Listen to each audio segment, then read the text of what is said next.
On Thursday the 16th of April at 7:35 hours, you've entered One Stop Shop on Pentragethin Road.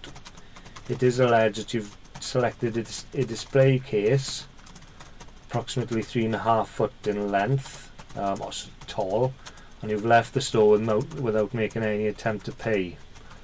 The total amount taken is approximately £90.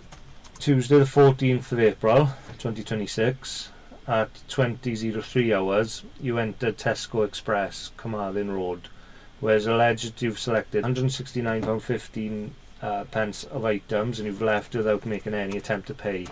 And the last one then, on Tuesday the 5th of May 2026 at 15:39 hours, you've entered the Co-op store on Walters Road, Swansea, and allegedly selected a pack of alcohol, leaving the store without payment. The value being £7. Are you responsible for this offence? Okay.